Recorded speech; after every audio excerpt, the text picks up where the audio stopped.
Assalamualaikum warahmatullahi wabarakatuh. Dan nggak terasa kita udah sampai ke 19. Ya, semoga bulan puasa ini menjadi bulan yang penuh keberkahan untuk kita semua. Doa-doa yang kita panjatkan itu dikabulkan oleh Allah SWT, dan kita dilancarkan semua rezekinya, diangkat semua permasalahannya, diperlancar segala urusannya. Cara selanjutnya ini seperti biasa, mohon keikhlasannya pada peserta semuanya untuk memberikan kita panjatkan doa. Dan di bulan puasa 10 hari terakhir ini, insya Allah mustajab, insya Allah semoga dijabah. Nah, untuk doa kita serahkan kepada saudara Mas Marus. Saudara Mas Marus, waktu dan tempat dipersilakan. Assalamualaikum warahmatullahi wabarakatuh. Sebelum kita mulai acara webinar Ramadan, alangkah baiknya kita awali dengan berdoa ya, agar diberi kesehatan, kelancaran, dan kemudahan. Astagfirullahaladzim, astagfirullahaladzim, astagfirullahaladzim. Allahumma salli wa sallim wa barik ala rasulillahi ajma'in, amin ya rabbal alamin. Allahumma la sahla illa ma ja'altahu sahlan wa anta naj'al azana ila syi'ta sahlan. Ya Allah ya Arhamar Rahim, tidak ada kemudahan kecuali yang Engkau buat mudah. Juga Engkau jadikan sebuah kesulitan, jika Engkau kehendaki pasti akan menjadi mudah. Mudahkanlah segala urusan kami. Semoga Bespat Network bisa memberikan lebih banyak manfaat bagi seluruh umat.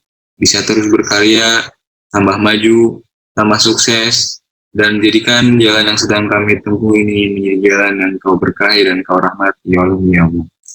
Kami niatkan dengan adanya webinar Ramadan ini menjadi salah satu ibadah kami di bulan suci Ramadan.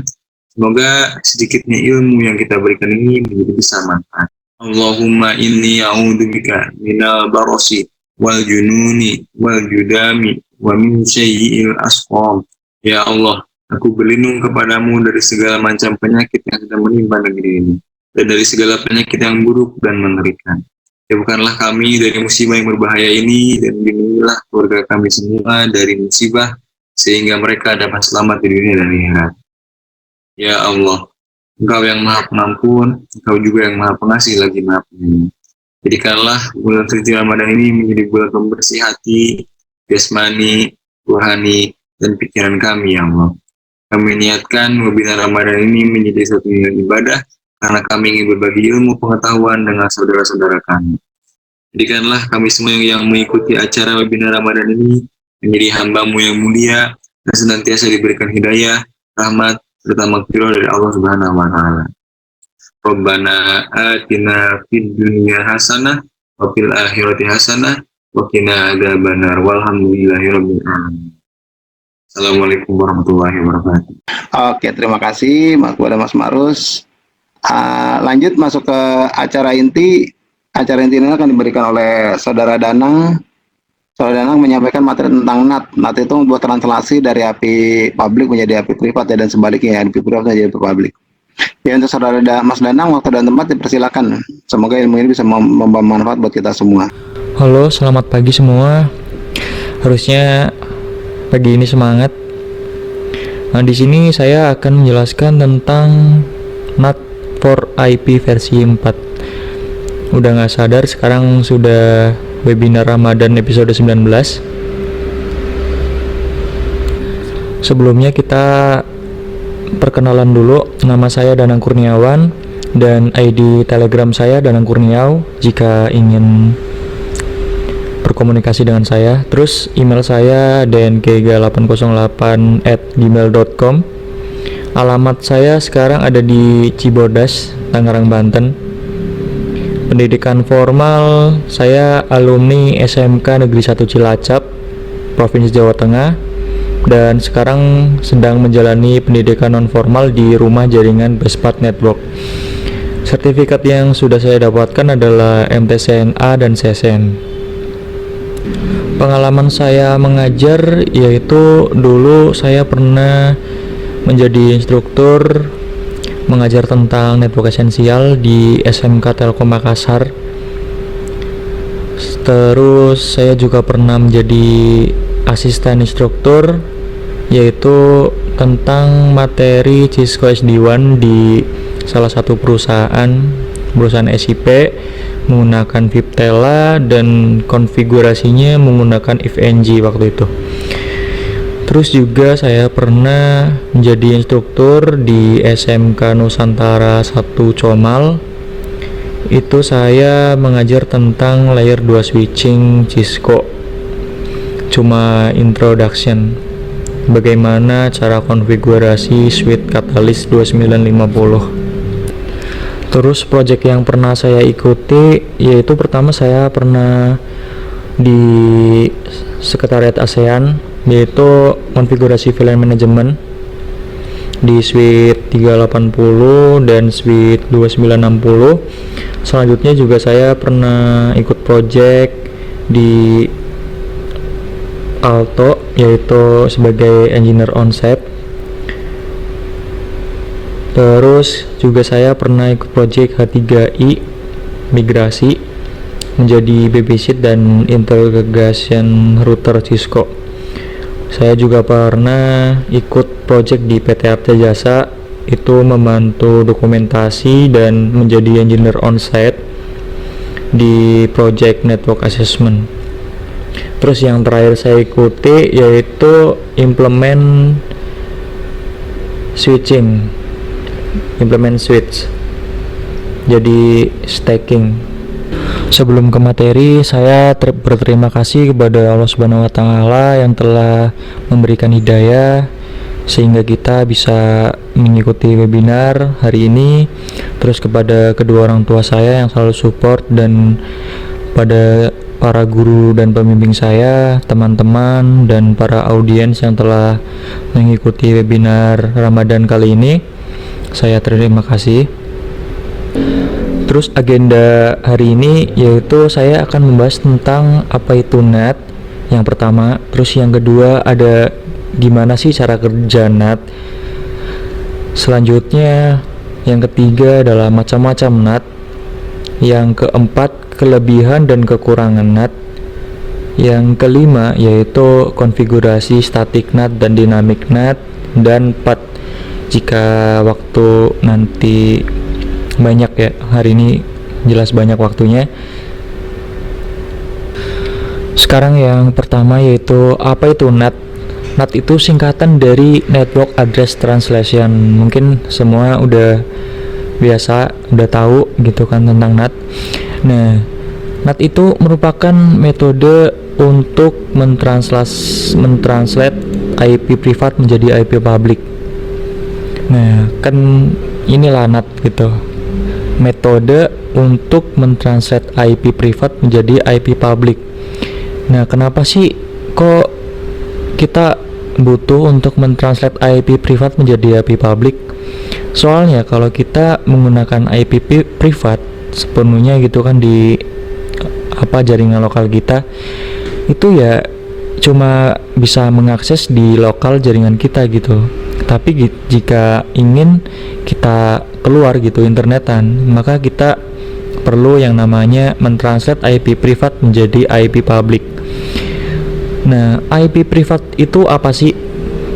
IP privat, kenapa kita butuh mentranslate IP privat ke IP public?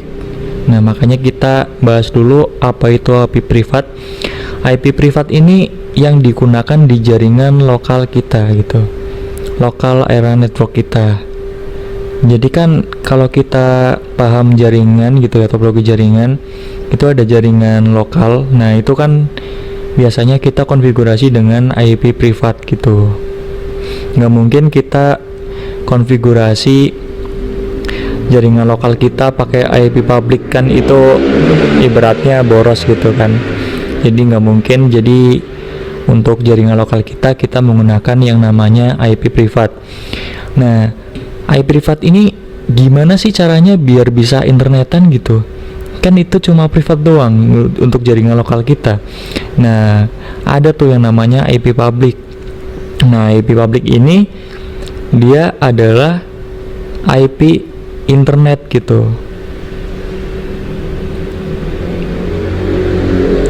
IP public itu sama dengan internet gitu. Jadi dimana kita bisa mengakses internet global, jaringan global itu dengan yang namanya IP public.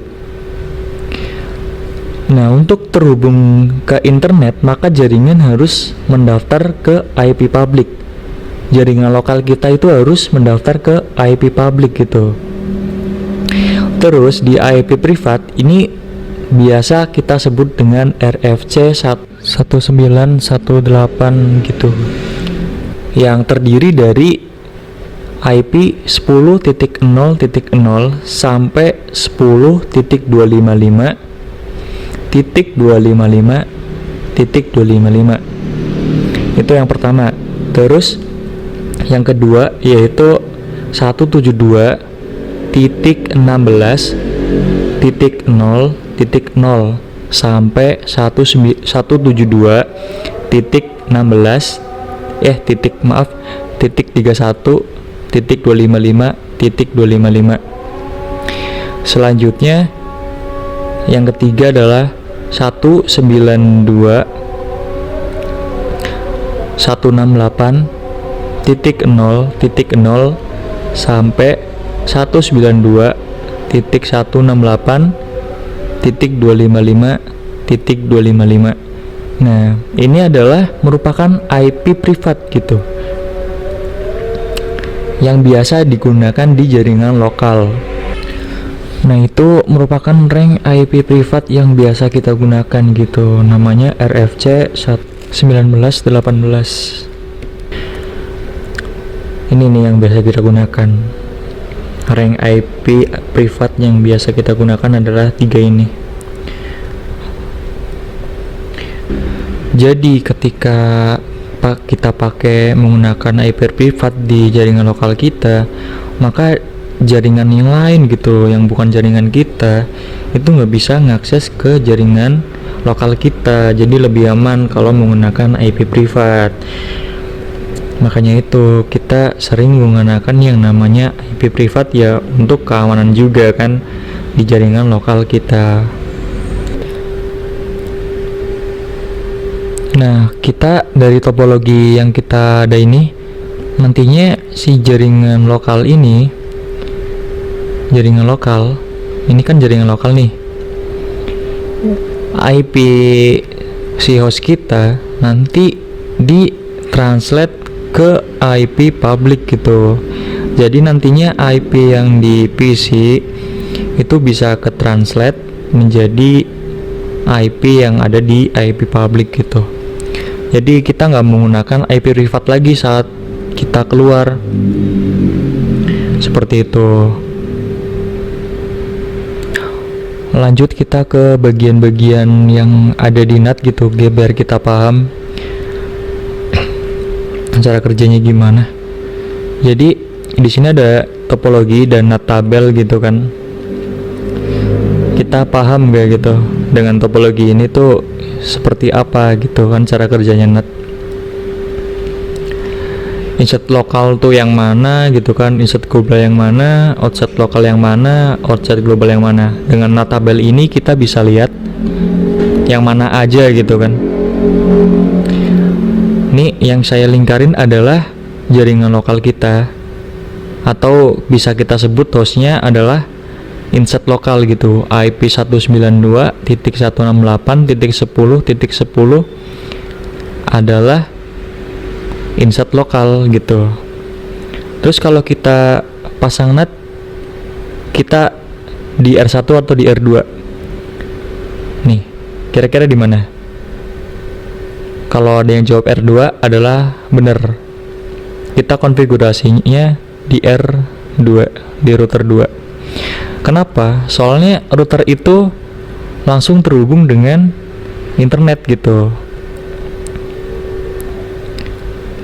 Jadi kita konfigurasinya di router 2 yang mengarah langsung ke internet gitu.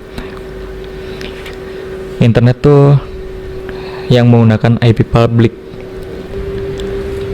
Nah, insert lokal itu yang ada di jaringan lokal kita. Terus kalau insert global berarti dia itu IP dari router yang mengarah ke internet langsung gitu. Jadi di router 2 yang mengarah ke internet itu adalah Insight Global. Seperti itu.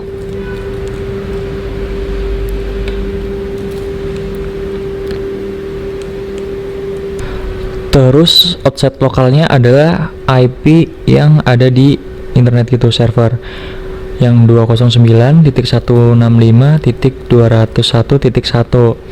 Terus yang outset global itu ada di router internet gitu. Seperti itu. Next kita ke cara kerja NAT. Nah, cara kerja NAT itu yang pertama adalah dari PC di jaringan lokal kita itu mengirim paket ke web server. Nah, ketika paket ini tiba di router 2 ini membaca alamat source IP versi 4 paket untuk menentukan apakah paket cocok dengan kriteria NAT. Nah, maksudnya adalah ketika PC 1 mengirim ke web server, nah terus paket itu tiba di router 2 sebelum nyampe ke web server, router 2 itu membaca alamat IP versi 4-nya ini udah dikonfigurasi belum NAT-nya gitu di router 2. Kalau misal udah cocok, maka alamat source IP versi 4 ini yang sesuai dengan kriteria NAT dari 192.168.10.10 atau biasa kita sebut insert local address ke 209.165.200.226 atau insert global address gitu kan. Seperti itu. Jadi kalau misalnya udah cocok gitu sumber IP versi 4-nya, sudah kita konfigurasikan NAT di router 2, maka akan ditranslasikan gitu. Router 2 selanjutnya menambahkan IP versi 4 tadi ke global di tabel NAT seperti itu. Nah, setelah itu router 2 mengirimkan paket dengan source address yang telah ditranslasikan ke destination gitu kan, ke web servernya. Seperti itu cara kerja NAT-nya. Nah, untuk mengetes pemahaman kita, di sini ada topologi sederhana gitu ya buat memahami NAT.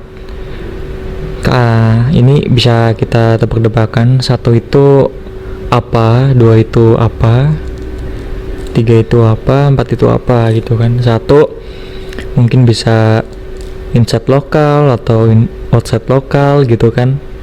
Mungkin di sini bisa dijawab di chat. Nah, jadi itu yang pertama itu yang lokal itu adalah yang di sebelah kanan. Yang di sebelah kanan kita gitu.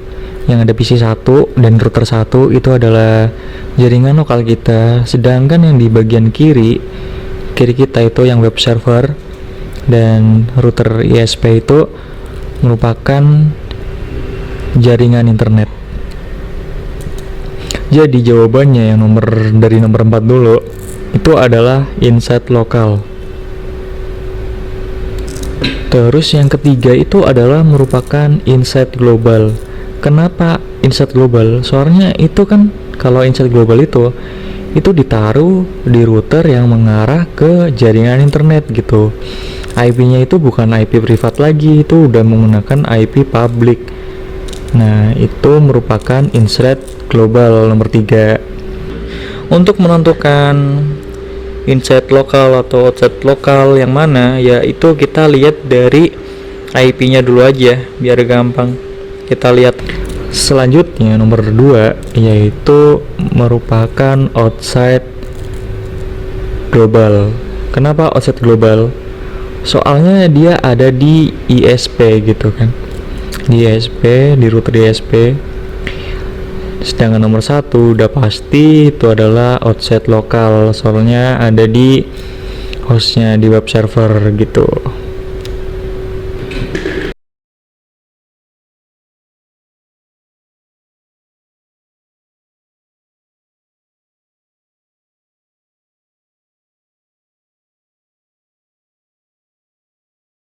Kita lanjut ke Materi selanjutnya yaitu tentang macam-macam NAT. Di sini ada 3 macam-macam NAT, yaitu ada pertama static address translation atau static NAT, terus dynamic NAT, terus yang ketiga adalah PAT gitu kan. Static NAT atau static address translation, terus yang kedua dynamic address translation, yang ketiga port address translation. Nah, ini akan dibahas di slide berikutnya. Yang pertama adalah static NAT gitu.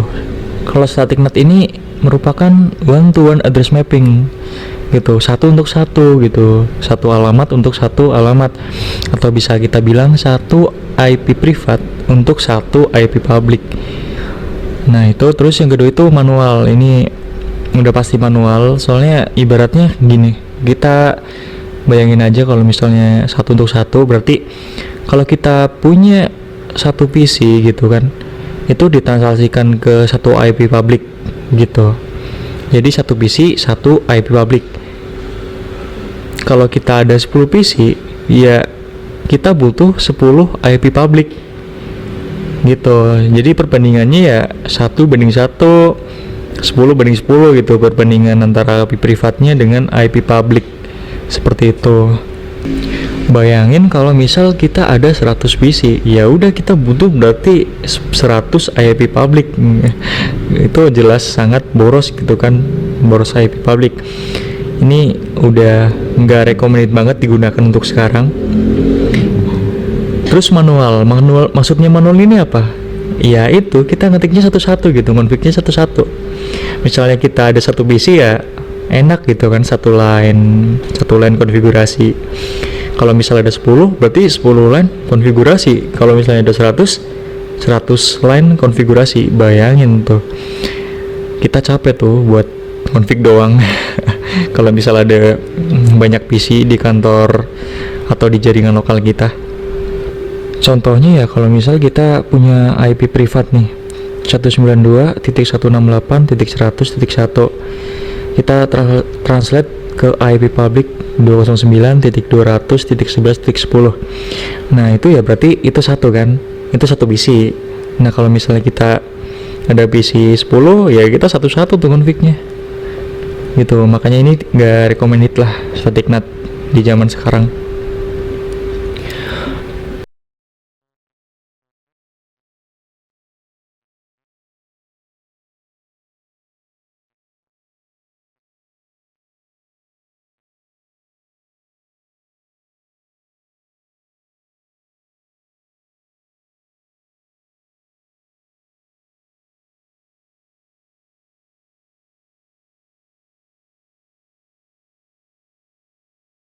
Lanjut kita ke dynamic NAT. Nah kalau dynamic NAT nih many to many address mapping, tapi tetap aja sih ini one to one gitu kan. Cuma bedanya sama static NAT tadi, ini tuh otomatis gitu, jadi kita nggak perlu konfigurasi satu-satu, tapi tetap kita butuh IP public banyak menyesuaikan dengan si PC kita gitu. PC di jaringan lokal kita itu berapa IP-nya, ada berapa banyak.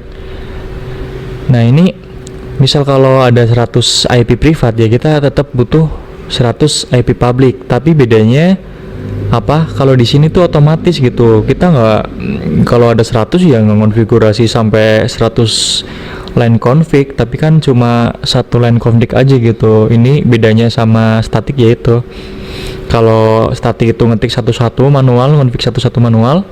Kalau dynamic NAT ini nggak perlu konfigurasi satu-satu lagi, udah otomatis gitu. Kayak contoh kita punya 4 IP privat gitu kan, 192.168.10.1 sampai 41234 gitu kan.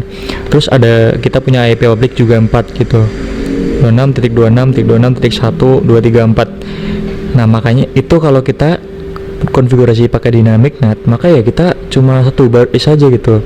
Nanti penentuannya adalah yang satu bisa pakai IP public yang titik 4, misal kalau yang privat titik 4 bisa pakai IP public yang titik 3 gitu kan. Jadi bebas mereka, jadi dinamik gitu, otomatis nggak didaftarin satu-satu seperti static. Selanjutnya ada yang ketiga yaitu ada path. Nah, ini path ini many to one address mapping gitu. Jadi kita nggak perlu mapping satu-satu. Jadi kita bikin pool, apa namanya, CL beberapa IP ini nantinya akan ditransaksikan menjadi satu IP address saja. Misalnya 100 klien, ini adalah IP privat kita. Nah, ini ada cuma satu IP public. Nah, ini bisa digunakan seperti ini. Nah, ini kan ini lebih efisien gitu kan, nggak seperti yang tadi statik atau dinamik, ini lebih efisien. Nggak perlu kita nyiapin banyak IP public, hanya satu IP public untuk beberapa IP privat untuk ditransaksikan seperti itu. Nah, floating ini untuk satu IP public dapat mewakili banyak IP privat.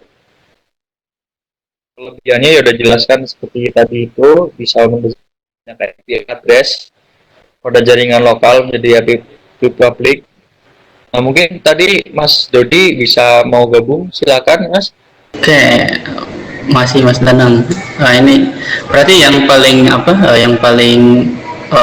masuk akal dan paling banyak dipakai di production itu yang path ya Mas ya. Nah, tadi kan kalau saya simak di penjelasan sebelumnya, kayak misalkan yang static NAT itu berarti kan untuk satu klien harus di mapping ke satu IP public. Terus misalkan ada 10 klien di jaringan lokal, terus kita mapping juga ke 10 IP public gitu ya Mas ya. Nah, kalau di vendor yang sebelah tuh, saya sering buat tuh kan, di sana di vendor sebelah itu dia bisa tuh misalkan ada 10 klien tapi dia di mapping ke satu IP public. Kalau di Cisco ini bisa nggak Mas kayak gitu Mas?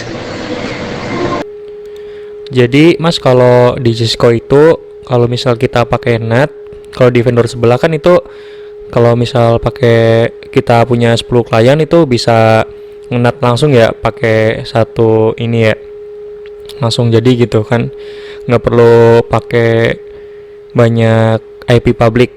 Nah, kalau di Cisco ini kan kalau static tadi dia emang perlu banyak IP public gitu kan, kalau kita punya banyak banyak host lokal gitu.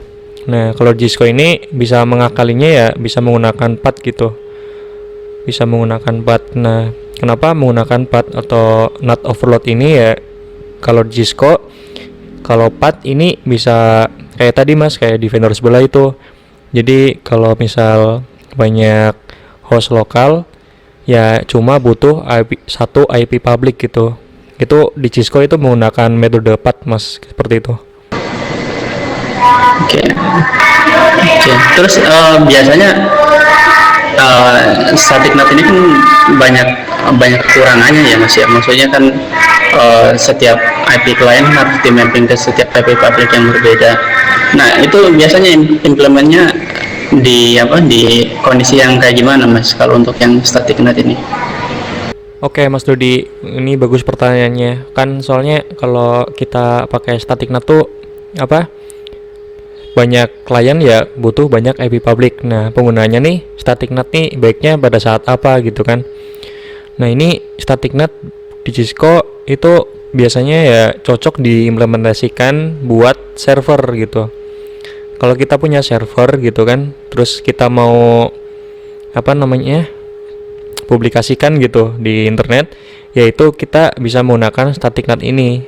Kita kan kalau server kan paling punya berapa sih server? Satu kan, satu server butuh satu IP public. Nah, itu kita bisa implementasikan static NAT di server tersebut gitu, server yang kita punya gitu. Oke. Oh, berarti kalau yang Kalau saya bisa simpulkan sedikit, berarti kalau misalnya yang implementasi dari static NAT ini bisa dipakai untuk ngenat ini ya, misalkan server yang ada di jaringan lokal yang di DMZ kayak gitu ya Mas ya. Kira-kira bisa ya kayak gitu Mas ya.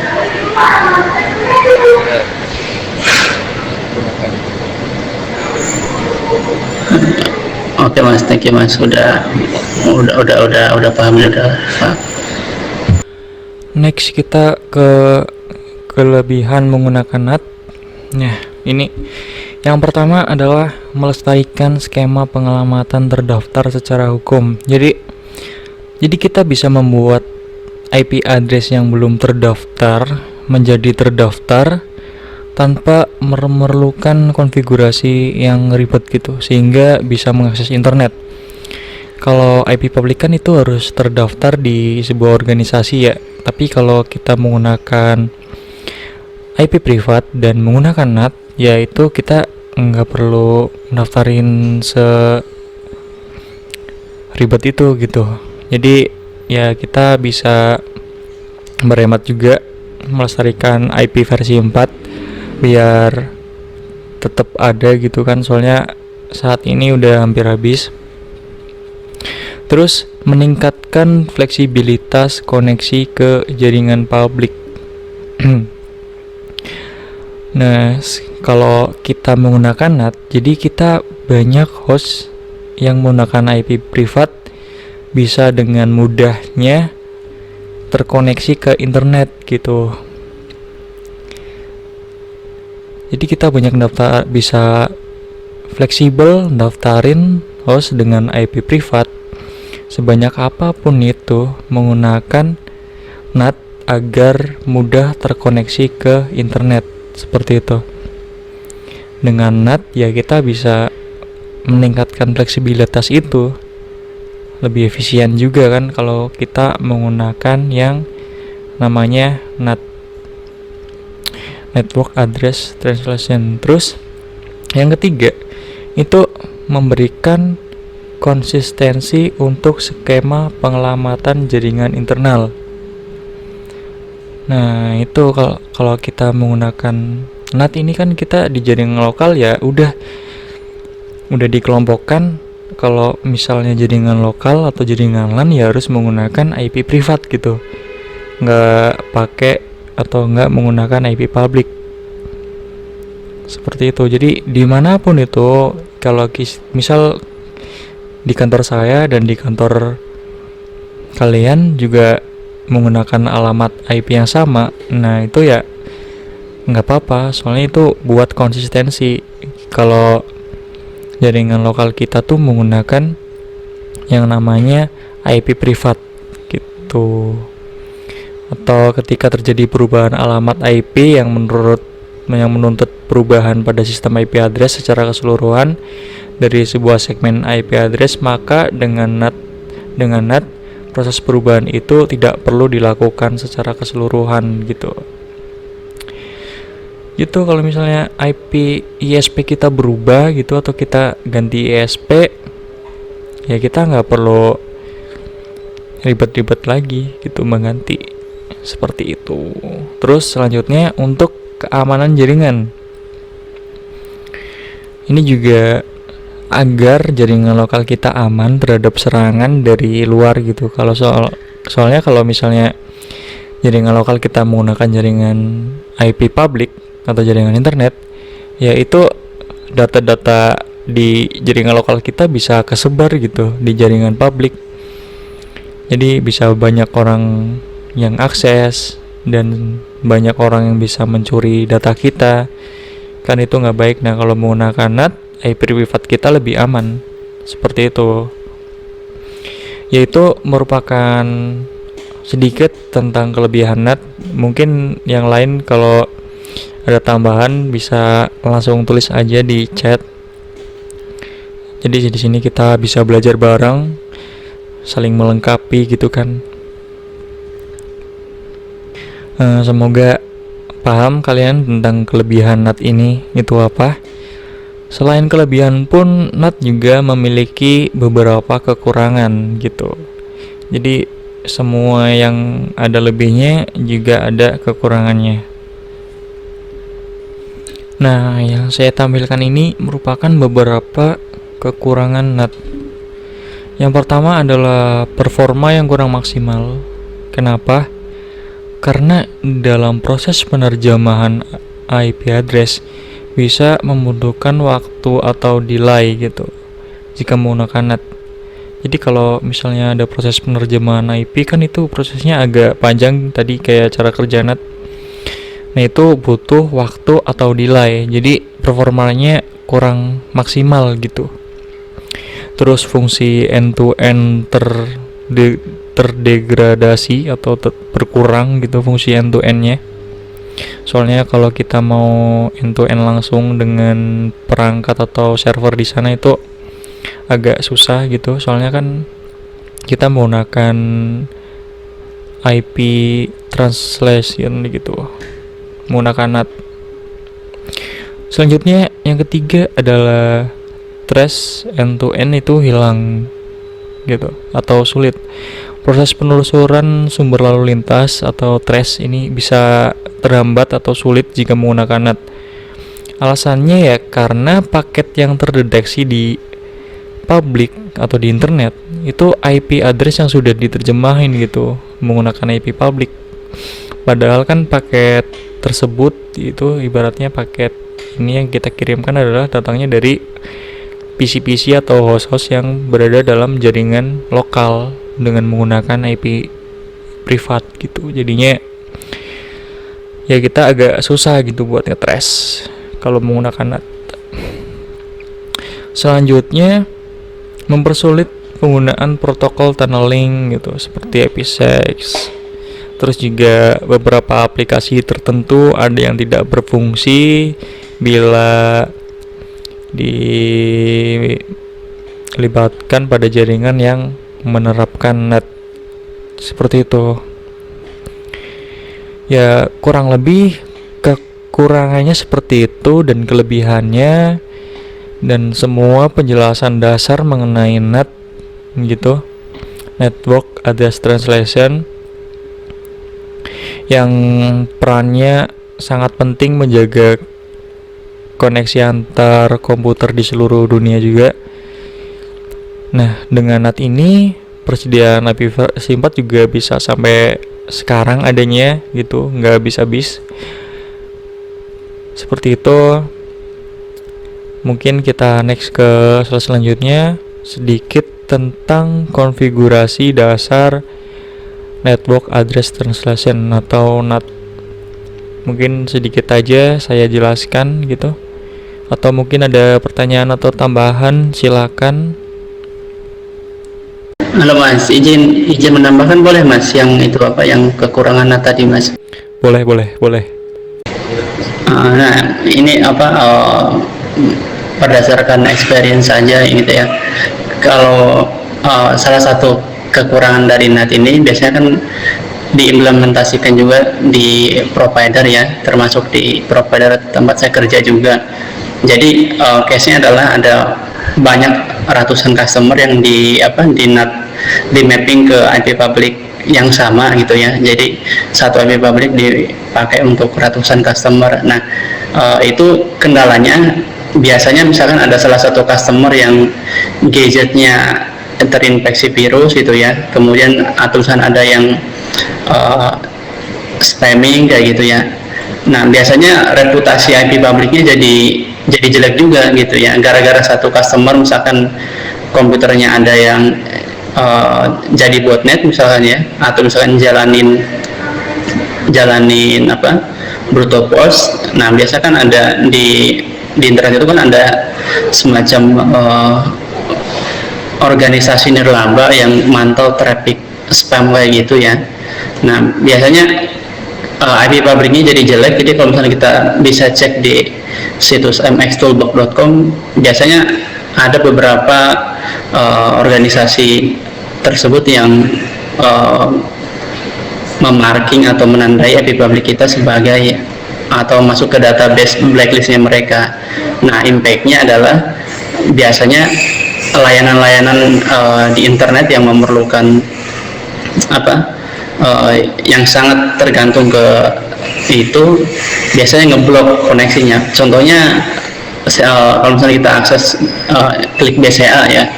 Nah, kalau misalkan IP public kita ada yang masuk ke salah satu database blacklist, kalau misalnya yang kita cek di mxtoolbox.com tadi, biasanya IP public kita akan di banned gitu. Jadi kita nggak bisa login ke klik BCA. Terus yang paling sering adalah kalau misalnya kita punya akun untuk main PS4, nah PS4 itu juga sama. Jadi reputasi IP publiknya harus betul-betul bersih. Nah, gara-gara NAT tadi itu, salah satu klien misalkan komputernya ada yang kena virus, ya IP publik kita yang jelek. Itu salah satu kekurangan dari NAT. Terus karena dipakai untuk ratusan IP klien gitu kan, kita nggak bisa mastiin penyebabnya dari mana gitu, dari klien A, B, dari klien C atau klien yang Z kayak gitu. Beda dengan kita punya IP public sendiri dipakai untuk sendiri kayak gitu. Itu sih yang biasa saya temui di production kayak gitu. Nah, kendalanya kalau kayak gini Mas Dodi nggak bisa diantisipasi juga ya, karena kan tergantung orang yang minjem ya. Bisa dibilang dia minjem IP public dan dia makainya buat apa, dan bisa jadi itu bukan kesalahan dari yang pakai IP public itu juga. Iya betul Pak. Nah, nggak bisa diantisipasi. Terus kalau kita pakai router kan ya, bukan security gateway, itu kan kita nggak bisa ngetrace trafficnya, maksudnya nggak bisa ngetrace lebih spesifik ya. Beda kalau misalnya kita kayak pakai next generation firewall mungkin bisa ya, tapi kalau misalnya kayak router itu kan cuma contohnya di MikroTik aja kan cuma bisa kelihatan source address, terus destination address, sama source port dan destination port kayak gitu. Bisa juga memang IP klien misalkan bukan karena disengaja, misalkan dia ada ngelakuin aktivitas spamming atau apa, tapi bisa jadi ya itu tadi, misalkan ada malware yang jalan di perangkat si klien gitu kan, kayak gitu. Iya, terus kalau yang dilakukan di production di tempat Mas Dodi gimana tuh Mas kalau kayak gitu? Nah, biasanya kalau di provider kan dia punya stok IP public versi 4 kan banyak ya. Jadi langkah yang biasanya kita lakuin itu kalau misalkan ada customer yang komplain, misalkan Mas saya nggak bisa nih login ke klik BCA nih karena katanya muncul jaringan saya ada virus. Nah, biasanya kan kayak gitu tuh kalau misalnya IP publiknya kotor tuh Pak. Nah, biasanya kita mapping ke IP public yang bersih, Aman yang bersih ya. Sembari di mapping ke IP public yang bersih. Nah, IP public yang kotor ini kita bersihin lagi reputasinya, kita minta delisting biar IP-nya nggak masuk ke blacklist kayak gitu. Nah, error berarti kan?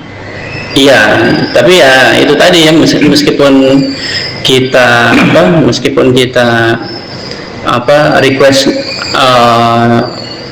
biar nggak di blacklist, tapi kalau misalkan IP publiknya memang dipakai untuk banyak customer, tetap aja nanti gitu lagi. Nah, itu masalahnya kan, nanti bakalan jadi seperti itu lagi kan. Nggak ada cara antisipasi, beda sama kayak BGP gitu. Kalau BGP dibajak kan ada BGP RPKI itu, ya kan. Nah, kalau yang ini gimana nih antisipasinya ya? Kecuali kalau misalkan si customernya dedicated kan, dia punya IP public 1 misalkan 130, kita provide IP public 130 ke si customer itu. Nah, itu urusan mereka lah gitu yang manage. Kalau misalkan IP public yang kotor ya suruh mereka investigate sendiri gitu kan. Kan kalau iya. Nah, kalau itu nggak mungkin dilakukan punishment kan kepada pelanggan kan? nggak bisa. Misalnya nggak bisa kan? Karena dia juga nggak tahu ini karena dia sengaja atau enggak kan, nggak tahu juga kan? Iya betul. Biasanya kan ya bisa juga misalkan emailnya kena phishing gitu kan, terus udah kena phishing, emailnya dipakai buat spamming kan, kayak gitu kan, bukan kesalahan murni dari customer kita juga gitu. Ya itu yang bingung juga, sampai sekarang juga masih belum dapat juga kan. Caranya nggak bisa, kecuali kalau emang dia bermain bersih terus, nggak ada kendala. Iya. Dan itu juga ya susah juga sih di dunia internet, kita ngarepin bersih kayak gitu juga ya nggak mudah gitu. Betul, Pak. Nggak bisa. Dan oke, lanjut nah.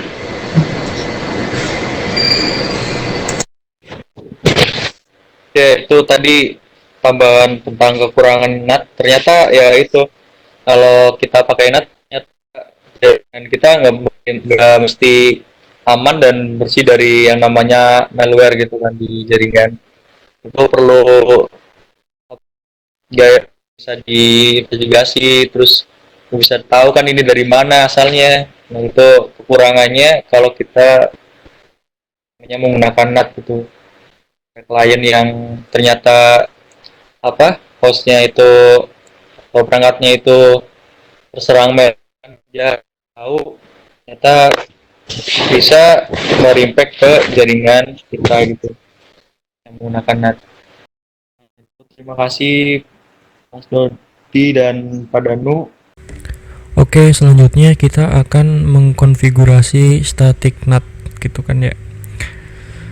Nah, yang pertama di sini saya udah siapkan sebuah topologi untuk mengkonfigurasi static NAT. Nah, yang pertama yaitu ada PC, ada router 1, terus ada router yang di internet, terus ada server. Nah, di sini untuk PC, untuk jaringan lokal kita itu menggunakan IP 192.168.10.0/24. Terus IP yang mengarah ke internet adalah 10.10.10.0/24. Nah, yang selanjutnya yang ke arah server itu menggunakan IP 192.200.11.0/24. Oke, gitu ya. Nah, di sini saya udah konfigurasi NAT, yaitu NAT static. Yang pertama yang harus dikonfig itu adalah routing ya. Kita menggunakan default routing ke arah internet. Itu di sini IP root 0.0.0.0 terus spasi 0.0.0.0 spasi 10.10.10.2. Nah, untuk konfigurasi NAT statiknya yaitu IP NAT inside source static, IP lokal kita IP PC 192.168.10.10 spasi ini IP yang mau kita terjemahkan gitu, IP publiknya yaitu 10.10.10.10.10. Nah, selanjutnya kita juga jangan lupa mengkonfigurasi di interface-nya gitu. Jadi di setiap interface-nya yang mengarah keluar atau mengarah ke jaringan lokal kita itu harus dikonfigurasi. Nah, konfigurasi ini yang misal ke arah interface gigabit Ethernet 0/0 itu adalah mengarah ke luar, maka kita konfigurasi IP NAT outside di sini, oke?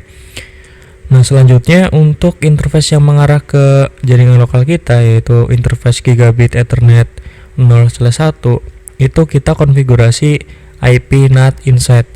Jadi kalau misal kita router kita interface kita mengarah yang ke internet itu menggunakan IP NAT outside.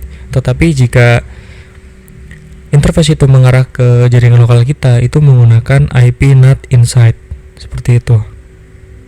Nah, setelah kita konfigurasi semua itu, terus kita coba lihat nih verifikasi dengan menggunakan perintah do show IP NAT translation gitu.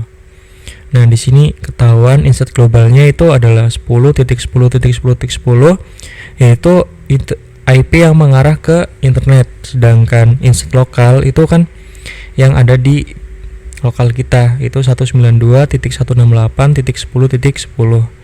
Nah, untuk menverifikasi atau kita mau lihat gitu kan ya, menggunakan perintah do show IP NAT translation. Nah, setelah itu semua kita udah verifikasi, kan kita udah lihat tadi IP lokal sama yang global ya. Nah, sekarang kita verifikasi dari PC 0. Dari PC 0 ini kita ping ke server gitu. Harusnya ini udah reply gitu ya. Soalnya udah kita konfigurasi NAT dan juga routing juga tadi. Nah, ini seperti yang kita lihat, sekarang PC 0 udah berhasil ngeping ke server 0. Jadi PC 0 tuh ping ke 192 jadi PC 0 itu ping ke 198.200.11.100.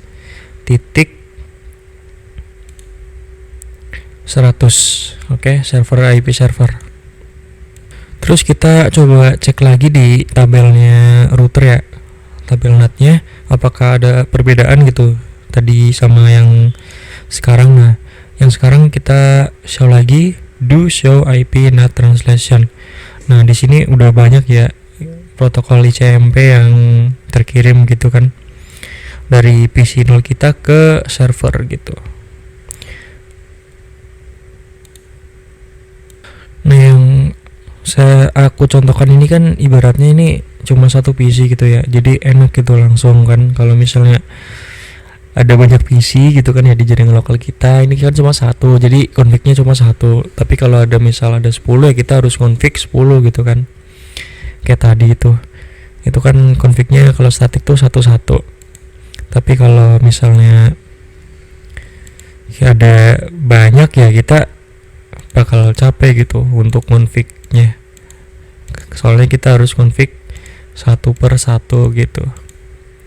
Itu kekurangannya pakai menggunakan ini ya, static NAT di Cisco.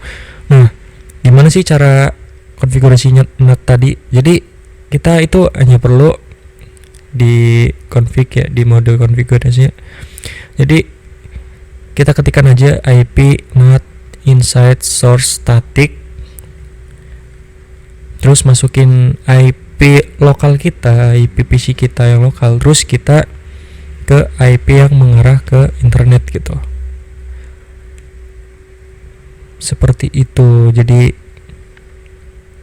harusnya udah paham ya sekarang tentang static NAT ini. Selanjutnya kita akan konfigurasi dynamic NAT. Nah, di sini saya udah sediain topologi untuk dynamic NAT. Jadi di router 2 ini saya udah konfigurasi NAT ya. Jadi di sini ada IP NAT pool block 10.10.10.5 terus 10.10.10. Nah, nesmasnya 255.255.5.0. Nah, ini apa nih blok ini? Jadi pool ini, jadi IP titik 5 sampai titik 10 itu kita membuat pool gitu, pool untuk NAT. Jadi ntar kita tinggal konfigurasi lagi NAT-nya dengan IP NAT inside source list 1 pool block. Nah, pool tadi kan dinamain blok tuh. Nah, dari titik 5 sampai titik 10 itu dinamain blok gitu sama saya. Bebas sih ini mau dinamain apa. Nah, terus ini source list 1. List 1 tuh apa? List 1 maksudnya kan. Jadi list 1 ini merupakan ACL. Jadi kita bikin ACL juga ya. Di sini aku membuat ACL agar IP ini, IP lokal kita gitu, yang di permit IP-nya adalah 192.168.10.0 spasi 0.0.0.255 gitu. Terus jangan lupa kita juga routing juga menggunakan default route Oke, mungkin ya segini untuk konfigurasi dynamic NAT. Selanjutnya kita coba ping dari PC ke server gitu. Terus kita show lagi menggunakan show IP NAT translation gitu kan. Soalnya ini ping dari PC ke server ternyata udah berhasil ping reply. Selanjutnya kita lanjut ke konfigurasi path. Nah, di sini kita coba konfigurasi path di router lokal kita, di router 4. Nah, yang pertama kita konfigurasi itu adalah ini, ada IP route 0 default route seperti biasa. Terus kita konfigurasi NAT-nya IP NAT pool access 10.10.10.5 spasi 10.10.10.10 dengan netmask 255.255.255.0. Selanjutnya kita juga konfigurasi IP NAT inside source list 10 pool access yang tadi yang kita konfigurasi sebelumnya. Terus overload gitu, yang membedakan dynamic sama path ya ini, overload ini. Terus kita buat access list juga, access list 10 untuk ngepermit IP lokal kita.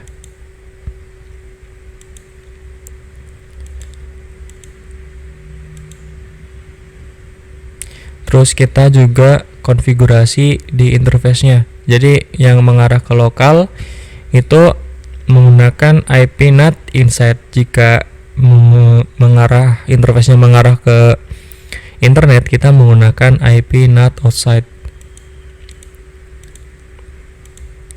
Terus kita coba ping ke server dari PC, salah satu PC. Kalau udah berhasil berarti konfigurasi path kita udah selesai dan berhasil gitu kan.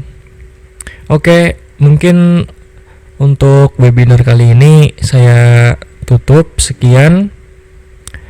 Semoga ilmu yang saya share ini bermanfaat buat kalian. Jadi terima kasih yang telah mengikuti webinar.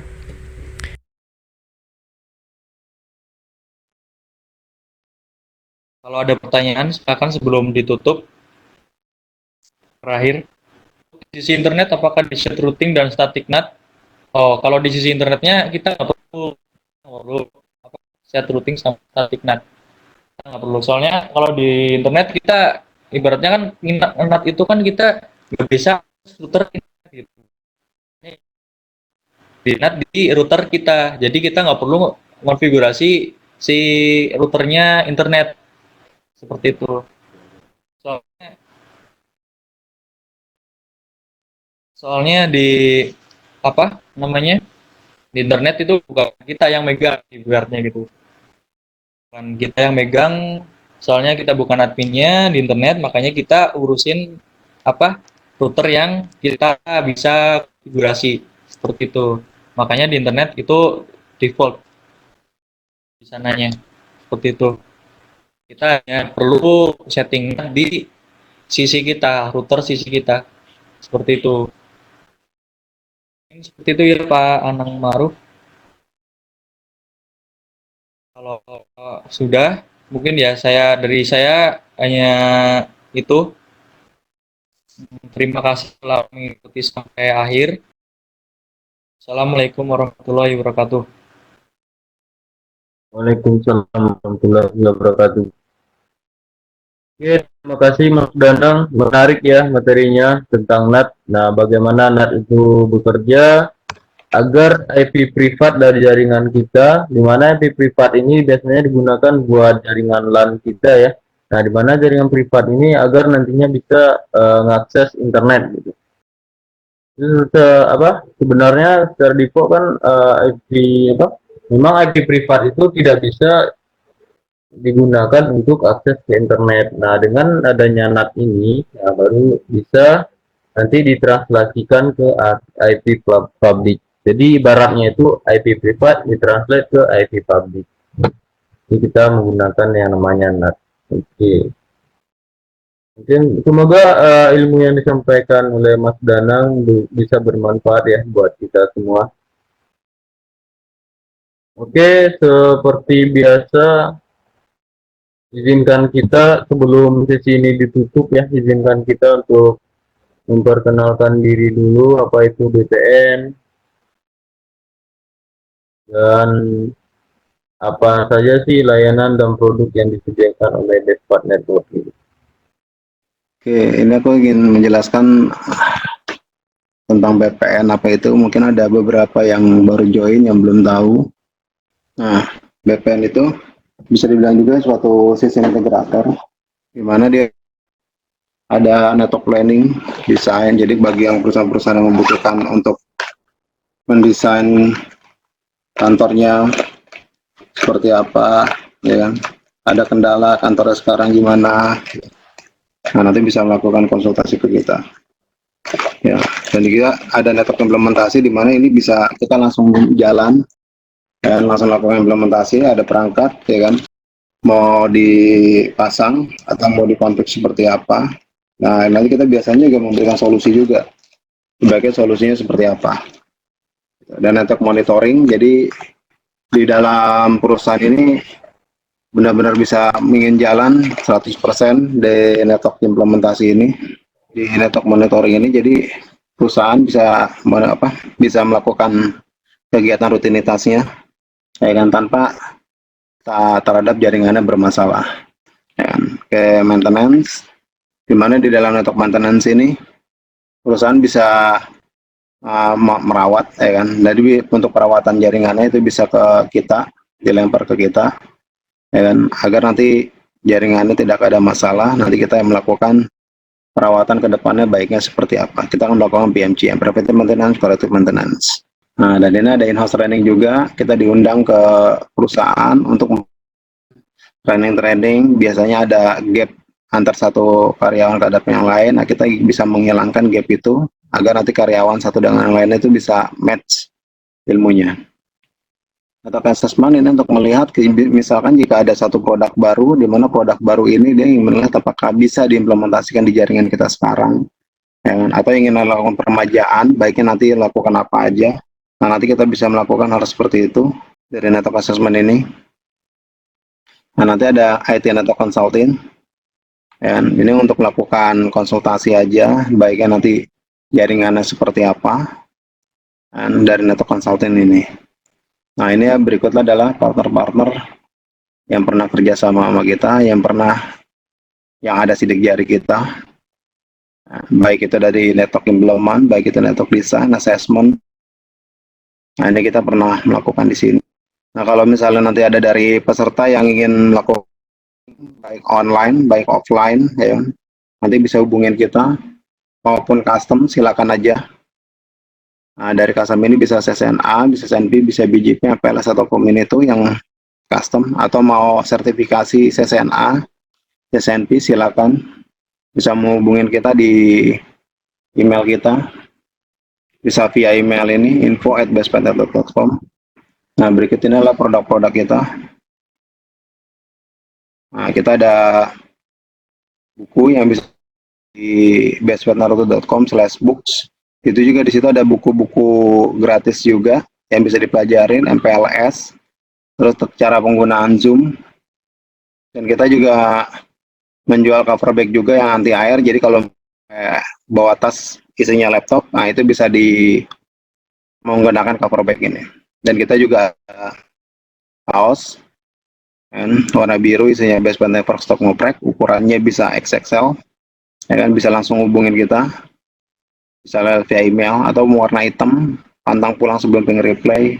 Oh iya, dan kita juga ada satu lagi penjualan PC juga, ya kan. Ini stoknya jadi masih ada, masih banyak, bisa pesan banyak borongan, dan dengan spek Dell 7010, i3, Gen 3, RAM 43, HDD 250 itu bisa di custom maunya seperti apa. Nah, nanti bisa kontak kita, hubungin kita. Nah, berikut ini adalah channel atau link yang dari YouTube. Kalau misalnya di YouTube channel kita bisa buka langsung aja bit.ly, ketik bit.ly/IETBPN. nanti langsung diarahkan ke channel YouTube kita. Atau bisa masuk ke streaming kita ini nih. Streaming kita ini ada di fb.com/bestpad.network.5. Ya. Untuk websitenya ada bestpad-network.com. Atau bisa email ke kita info@bestpadnetwork.com. Nah, untuk agenda besok agendanya adalah tentang security di suite atau security di layer. Yang dibicarakan oleh Danang. Danang ini adalah lulusan SMK TKJ tahun kemarin dari Cilacap. Nah, dia melakukan pondokan di kita mulai dari tahun kemarin. Silakan kalau misalnya besok mau join, ingin mengetahui apa sih tentang keamanan-keamanan yang ada di switch, ya kan? Nah, besok kita bisa join seperti biasa, waktunya jam 6, ya kan? Besok hari Jumat, ya. Nah, materinya akan dibawakan oleh Mas Danang. Oke, terima kasih. Jika ada pertanyaan, bisa langsung ke email kita untuk lebih lanjut lagi, ya. Terima kasih atas perhatiannya.